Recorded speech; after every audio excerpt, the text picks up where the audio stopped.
ছাত্র জনতার আন্দোলনে এবং ২ বছর আগে নয়াপল্টনে দলের কেন্দ্রীয় কার্যালয়ে পুলিশি অভিযানের নামে লুটপাট ও ডাকাতির অভিযোগ করে সাবেক মহাপুলিশ পরিদর্শক চৌধুরী আবদুল্লাহ আল মামুন ও সাবেক ডিবি প্রধান হারুনুর রশিদ সহ ১৬ পুলিশ কর্মকর্তার বিরুদ্ধে পল্টন মডেল থানায় ২টি অভিযোগ দায়ের করেছে বিএনপি।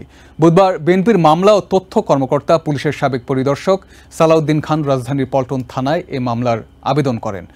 অভিযোগ দুটি গ্রহণ করেছেন থানার ভারপ্রাপ্ত কর্মকর্তা সেন্টু মিয়া।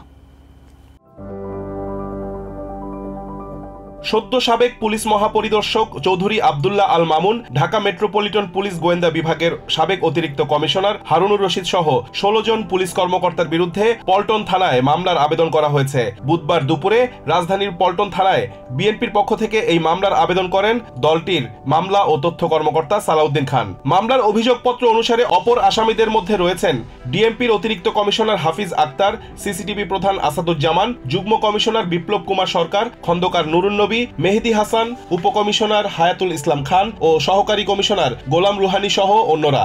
অভিযোগে ঘটনার বিবরণে বলা হয়, ২০২২ সালের ৮ ডিসেম্বর নয়াপল্টনের কেন্দ্রীয় কার্যালয়ে পুলিশ প্রবেশ করে লুটপাট ও ভাঙচুরের ঘটনা ঘটিয়েছে।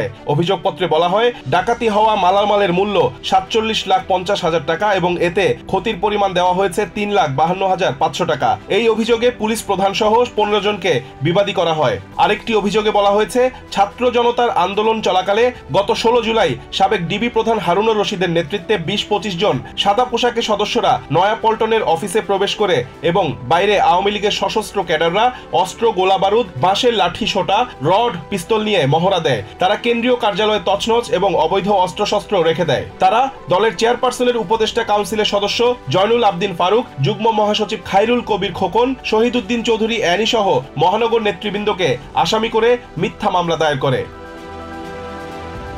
এই অভিযোগে হারুনুর রশিদ ছাড়াও ডিএমপির ১৬ জন কর্মকর্তার নাম দেওয়া হয়। অভিযোগে বলা হয়, ২০০৯ সাল থেকে ২০২৪ সাল পর্যন্ত অভিযুক্ত কর্মকর্তারা বিএনপির বিভিন্ন স্তরের নেতাকর্মীর বিরুদ্ধে অনেক মিথ্যা মামলা দিয়েছে, হয়রানি করেছে, এমনকি গুম করেছে।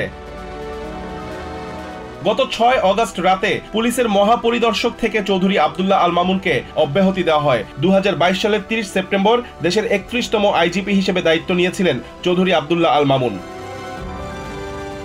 এদিকে জুলাই মাসের শেষ দিকে ডিএমপির অতিরিক্ত কমিশনার মোহাম্মদ হারুনুর রশিদকে ডিবি থেকে ডিএমপি সদর দপ্তরে ক্রাইম অ্যান্ড অপারেশনস বিভাগে বদলি করা হয়েছিল। ৫ অগস্ট ছাত্র জনতার বিক্ষোভের মুখে শেখ হাসিনার সরকারের পদত্যাগের পর থেকে এই পুলিশ কর্মকর্তার কোনো সাক্ষাৎ মেলেনি। জানা গেছে, ওই দিন বিকেলে হারুন সহ ডিএমপির ঊর্ধ্বতন কয়েকজন কর্মকর্তা মাস্ক পরে পুলিশ সদর দপ্তরের দেয়াল টপকে নগর ভবনে প্রবেশ করেন। এরপর সেখান থেকে তারা সিভিলে পালিয়ে যান। Rizwan Kader, TVN 24 news desk. New York থেকে সম্প্রচারিত টিভিএন 24 টেলিভিশন বিশ্বজুড়ে বাঙালির কণ্ঠস্বর।